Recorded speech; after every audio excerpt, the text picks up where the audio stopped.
اللهم صل وسلم وبارك على محمد وعلى آله وصحبه وسلم. النهارده الحقيقة يا جماعة الفيديو بتاعنا مدام بعتتهولي، وهي في الحقيقة في مشكلة وسابت البيت بسبب الحوار دوت. وهي بعتالي لو سمحتي نزلي مشكلتي وشوفي الناس هترد تقول ايه، وانا كده صح ولا غلط، لاني استحملت كتير جدا. في الحقيقة الست ديت في مشكلة وفي معاناة مع زوج مش حاسس بالمسؤولية ولا حاسس بزوجته، ولا عارف أصلا يعني إيه زوجة ولا إيه يعني إيه بيت ولا أولاد. الزوج اللي معانا النهاردة يا جماعة متجوزة هي الست ديت بقالها 10 سنين. في خلال ال10 سنين دول الزوج دوت كان دايما بيطلع صحابه البيت وهي ترفض، وهو يطلعهم البيت وهي ترفض. وبعدين قال لها ده بيتي وانا حر فيه، وتستقبلي كمان الناس وتستقبلي الضيوف دول وتعملي لهم عشاء وتيجي تقدميه وما يبقاش عندك اي مشكلة. ولما بتعترض بيقول لها ده بيتي وانا حر فيه. طيب دلوقتي هي من كتر الخنقة وان هي تعبت وان هي مش لاقيه اي امل معاه سابت البيت ومشت. بس قبل ما تسيب البيت وتمشي اتكلمت معاه كتير قوي، وقعدت تقوله انت مش راجل. وفي فيديو الحقيقة انا كنت عاملاه قبل دوت، هي فرجته له فضربها، لان انا كنت بتكلم في الفيديو دوت على الراجل الديوس اللي مش بيخاف على بيته ولا على مراته ولا على حرمة بيته. فضربها وقال لها سيب البيت وامشي لو انت مش عاجبك العيشة ديت. فهي الحقيقة سابت البيت ومشيت. بس هي بتقول لي هو انا كده صح ولا غلط؟ هو انا الراجل دوت صاحبه ده، والله هي قالت كده بيبقى عينيه زايغه وعينيه دايما عليا، وفي صاحب معين بيجي وبيتجول في الشقه عادي ويخش الحمام ويخش اوضه الاطفال، وممكن يجي يقف معانا انا وجوزي في المطبخ، وانا بتضايق جدا وبلاقي نظراته مش طبيعيه. فانا قلت لها يعني حاجه واحده، وللاسف الشديد ان انا قلت لها جوزك دوت مش راجل وديوس ومش عارف يعني ايه زوجة، والله اعلم متمسك بصاحبه كده ليه؟ تفتكروا راجل يلاقي بيته هيتخرب بسبب راجل يقوم موافق برضه ومصر عليه ويخلي مراته تروح عند اهلها؟ ليه؟ يعني انا متخيل لو الراجل دوت في مكانه عمره ابدا ما هيخرب بيته عشان صاحبه، ده طبيعي. مفيش راجل يخرب بيته علشان واحد صاحبه. كل الحكاية اللي هو كان هيقول له يعني اي حاجة، احنا مش عاملين اكل النهاردة، احنا مش هنسهر النهاردة، المدام مش في البيت، اي حاجة، وهنقعد على القهوة. صاحبي وصاحبك على القهوة. ما ينفعش بيت يكون فيه زوجة واولاد وراجل غريب يطلع يقعد معاهم، لا وبتطلع بهدوم البيت وتيجي تلبس حاجة يقول لها لا ده صاحبي. عادي، انا عادي ما عنديش مشكلة لو هو شافك كده. وبيدخل الحمام وهي ساعات كتير بتنسى غياراتها الداخلية وهو بيشوفها. وبجد بجد الست دي بتعيش في مأساة ان جوزها ده مش راجل، وفي نفس الوقت اللي هو مش حاسس ان صاحبه ده بيبص لها او اللي هو عينه منها. فبجد ما عندوش اي احساس بالمسؤولية. هي دلوقتي مشيت وسابت البيت. طب يا بنتي باباكي قال ايه؟ بابايا قال ربنا يهديه، وهو قال لي طالما انت قعدتي عند ابوكي انا هقلب البيت زي ما انا عايز. فهي دلوقتي محتارة، هتفضل عند باباها كده والبيت هيتخرب، ولا تروح له وزي ما تيجي تيجي؟ انا عايزة رأيكم في الكومنتات علشان هي هتشوف الفيديو دوت. طب لو روحت البيت تفتكروا اني هتيجي سليمة؟ تفتكروا ان الراجل دوت صاحب جوزها ده ما يتعداش عليها في يوم من الايام؟ انا ما اعتقدش. مادام هو مش محترم الراجل اللي مطلعه البيت، ولا جوزها اصلا محترم نفسه ومطلع راجل غريب البيت، يبقى نتوقع اي حاجة. خصوصا ان هي كلمتني في حاجات كتير جدا تخص جوزها واللي هو ضعيف فيها وكلنا عارفين يعني ايه. فهي بتقول انا ممكن اضعف بس انا عشان متربية عمري ما هعمل كده. بس لو جوزي فضل مستمر في الموضوع دوت الله اعلم انا ممكن اعمل ايه. انا ممكن اضعف بس انا متربية، وممكن صاحب جوزي دوت يخون جوزي معايا انا اعتقد اي حاجة، يعني مش مستبعدة اي حاجة.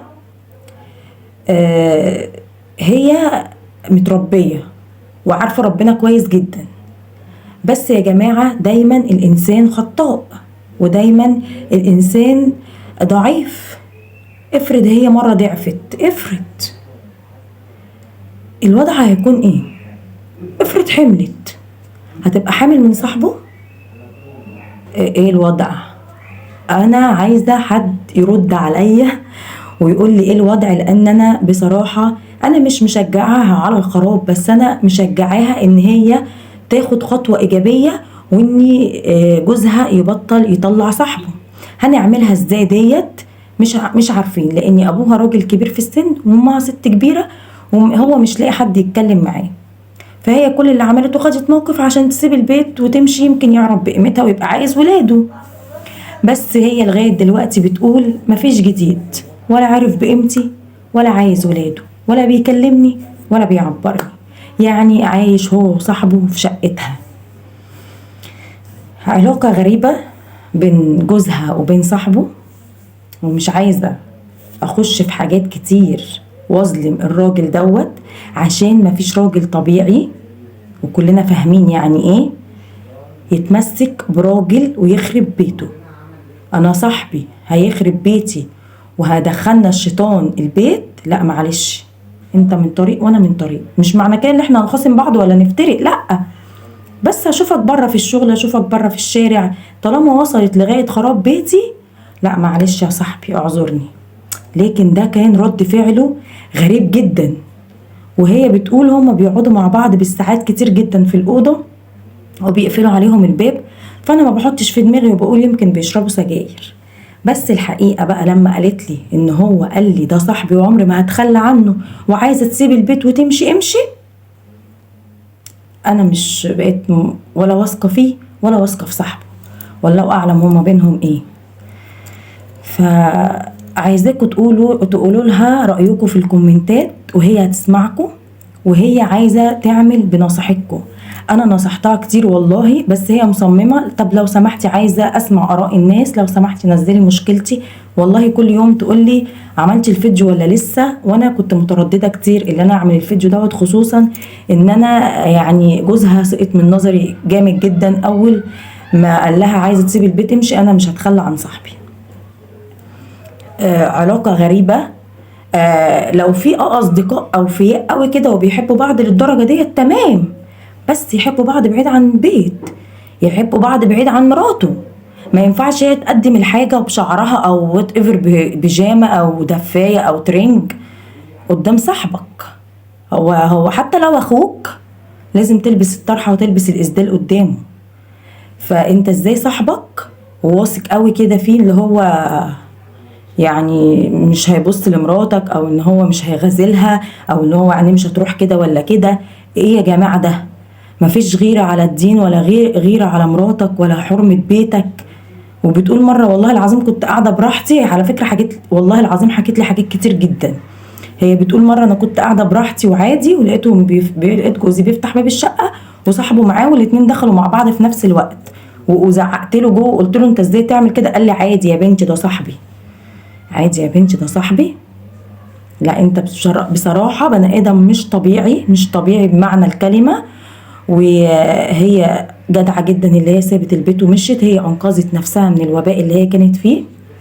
وما ينفعش ترجع البيت تاني غير لما تحط حدود وشروط، اللي هي مفيش راجل يخش البيت طول ما هي موجودة، او حتى يا جماعة والله العظيم لو هي مش موجودة برضو الرجالة ما ينفعش يخشوا البيت. ليه؟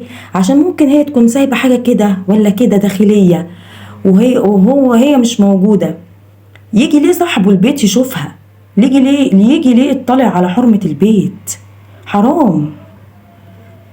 فالراجل دوت لو ما التزمش ببيته وولاده ومراته يبقى هو السبب في خراب البيت. والحقيقة هي متجوزة بقالها 10 سنين ومش عارفة ازاي استحملت الفترة دي كلها. صحابه بيجوا فيها، بس هي بتقول ما زادش قوي غير اخر سنتين مع واحد معين بيطلع وينزل معاه ومعاه في الشغل واصغر منه ب10 سنين.